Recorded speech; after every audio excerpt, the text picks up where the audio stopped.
Bismillahirrahmanirrahim. Assalamualaikum warahmatullahi wabarakatuh. Kemarin saya di email ya oleh wartawan dari Cek Fakta Tempo, Mas Ahmad Suudi. Jadi mengenai suatu hal yang cukup banyak dilihat ya di media sosial. Intinya mereka ingin menunjukkan bahwa ada 3 makanan berbahaya dan bahkan lebih berbahaya daripada merokok yang bisa menyebabkan kanker.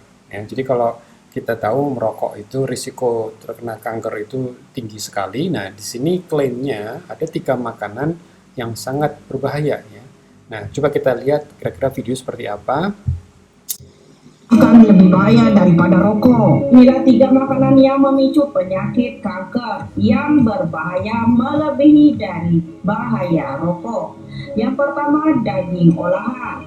Tidak dapat dipungkiri, sekarang daging olahan seperti sosis, kornet, dan daging olahan lainnya sangat laku di pasaran, khususnya di Indonesia.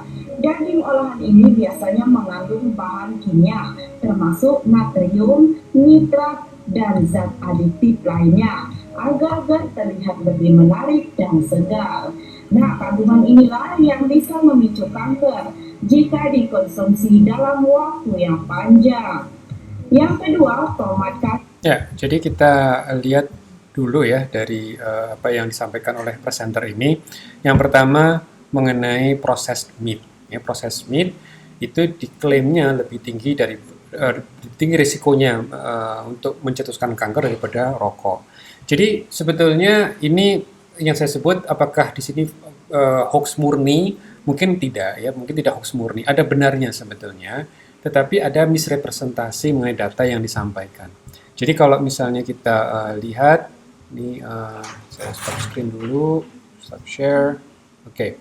Jadi di sini ada agensi ya, ada badan internasional yang disebut dengan IARC.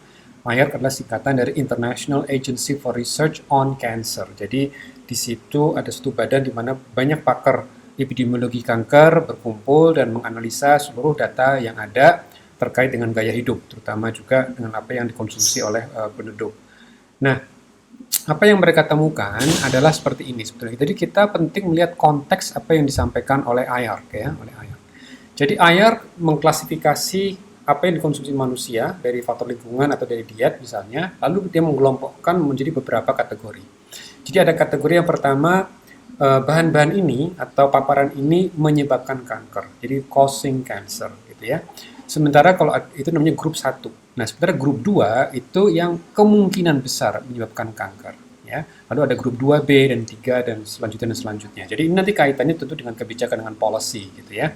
Nah, kalau kita bicara proses meat, seperti tadi yang disebutkan seperti kornet, sosis, dan segala macam, yang memang di Indonesia juga banyak dikonsumsi juga sebetulnya ya. Itu di grup yang sama seperti grup rokok. Jadi merokok di mana sudah datanya sudah sangat klasik gitu ya, dikatakan menyebabkan kanker gitu ya. Ini sosis, kornet, segala macam proses meat, salami gitu ya. Itu termasuk grup 1. Jadi menyebabkan kanker. Nah, tapi misrepresentasi dari presenter tadi itu dia menyampaikan seakan-akan lebih besar eh, apa namanya kontribusi terhadap kanker itu lebih besar daripada merokok makan makanan ini.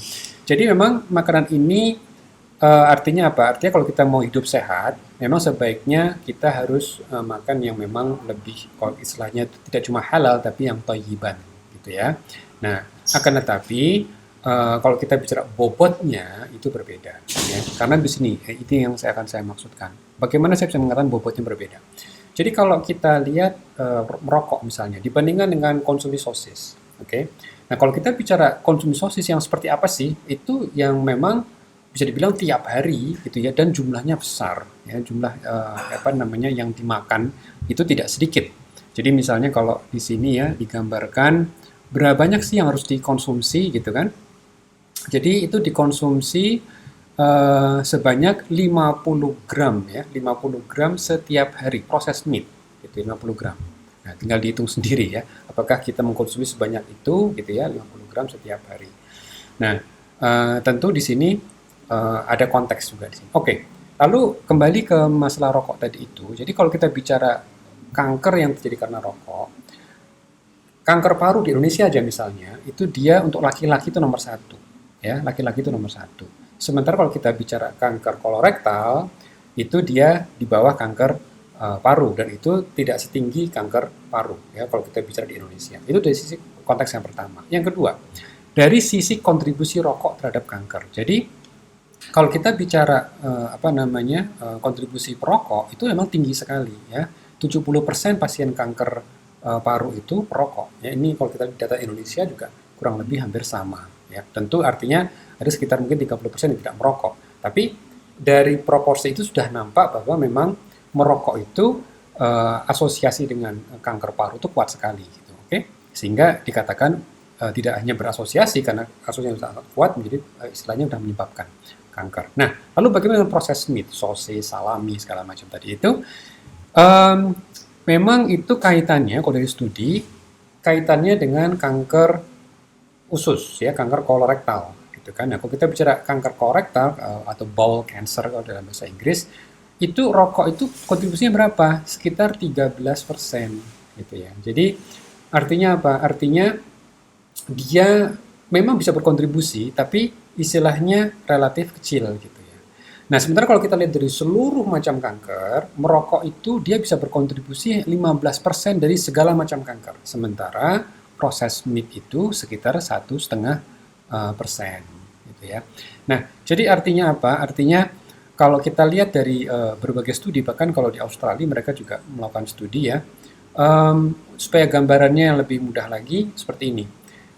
Di Australia, lifetime risk di sana, karena sana juga banyak makan daging gitu ya, itu secara umum baseline risk mereka sekitar 8,9%. Jadi dari 100 orang yang penduduk di sana, ketika mereka mencapai usia lansia misalnya, itu ditemukan 8,9% kanker kolorektal. Nah, kalau mereka makanannya tadi kebanyakan makan daging aja gitu ya, tidak berimbang, itu naik menjadi 9,8%. Jadi ada peningkatan mungkin hampir 2 kali lipat. Ya. Tidak bicara 2 kali lipat, hampir 2 kali lipat. Tapi kalau kita bicara rokok, itu kenaikan itu bisa sampai 20 kali lipat. Jadi apa? Artinya memang dari si konteks, itu tidak bisa dikalahkan rokok itu. Ya, rokok itu memang sudah sangat jelas. Jadi kembali ke yang masalah presenter tadi itu, masalah beliau adalah bukan mengkomunikasikan mengenai risiko kanker akibat konsumsi proses meat, tetapi ke bobotnya. Ya, makanya di sini memang kalau kita sekali lagi kalau bicara hidup sehat, tentu asupan yang kita makan gitu ya, sebaiknya memang harus berimbang. Makan sayur, jangan terlalu banyak makan daging olahan gitu ya. Tapi kalau misalnya sekali-sekali gitu ya, nah itu risikonya tentu tidak setinggi kalau dia makan tiap hari. Oke? Nah itu dari sisi makanan olahan. Video berikutnya ya. Kaleng biasanya mengandung bisphenol A atau BPA, termasuk kaleng tomat. Inilah yang bisa memicu kanker. Karena itulah sebaiknya gunakanlah tomat segar saat diolah sendiri di rumah. Itu akan lebih sehat dan baik. Yang ketiga, popcorn. Sebenarnya popcorn sangat berbahaya jika dikonsumsi dalam waktu yang panjang karena mengandung bahan kimia. Bahan kimia apa tadi? Yang bisa menyebabkan masalah di perut. Selain itu, popcorn juga mengandung minyak kedelai dan zat adiktif lain. Jadi apa yang tadi disampaikan barusan kita dengar bersama-sama, ada tambahan 2 makanan lagi, yaitu apa? Makanan kalengan ya, jadi tomat yang dalam bentuk kaleng dan juga popcorn gitu ya. Jadi kesamaan di antara 2 itu kalau kita lihat dari studi artikel gitu ya, itu memang ada kesamaannya, yaitu mereka mengandung zat yang namanya bisphenol A atau BPA. Nah, bisphenol A ini nampaknya masih sebetulnya kalau kita baca literatur itu belum ada kesimpulan yang definitif terkait dengan ambang batas yang dikonsumsi manusia yang berbahaya. Apa yang kita ketahui adalah kalau kita lakukan pada mencit, pada hewan coba, gitu, atau pada studi in vitro di laboratorium, memang bisphenol ini dia kerja itu mirip seperti hormon estrogen. Jadi hormon estrogen itu adalah hormon dalam tubuh manusia yang tujuannya memproliferasi sel, memperbanyak sel. Buat para wanita ini penting sekali. Kenapa? Karena ketika mereka menjelang menstruasi misalnya, atau ketika untuk menyiapkan rahim, itu kan harus ada penebalan rahim, sehingga kalau misalnya dia hamil, dia bisa menjadi environment yang bagus buat sang bayi. Makanya selnya harus banyak, diperbanyak gitu kan. Nah, Tapi ada juga zat yang mirip seperti estrogen, pokoknya bisphenol ini dia mirip seperti estrogen yang bisa memperbanyak sel juga. Nah, secara umum, zat-zat yang memperbanyak sel, yang mampu meningkatkan tingkat perbanyakan sel, itu memang bisa meningkatkan risiko kanker. Walaupun kita tahu, sel yang diperbanyak itu, kalau dia belum termutasi, ya mungkin nggak ada masalah. Ya. Yang berbahaya itu kan kalau dia memperbanyak sel yang telah termutasi. Ya, itu yang perlu dipahami seperti itu. Nah, bisphenol ini, dia sendiri tidak menimbulkan mutasi, tetapi dia memperbanyak sel. Gitu. Makanya, sampai saat ini, hingga saat ini, belum ada keputusan atau guideline yang definitif bagaimana mengatur kadar bisphenol ini. Tapi memang bagus juga untuk kita pahami, bisphenol ini sangat umum, ya. Banyak di minuman kemasan, makanan kemasan, bahkan di kaleng tadi, untuk di bagian dalam kaleng itu juga ada zat bisphenol A itu. Nah, tapi apakah itu sekali lagi dalam konteks bisphenol A lebih berbahaya daripada rokok? Ya tidak, gitu ya. Jadi sekali lagi emang rokok masih juaranya, ya. Jadi itu jangan sampai justru kita lengah ya mengenai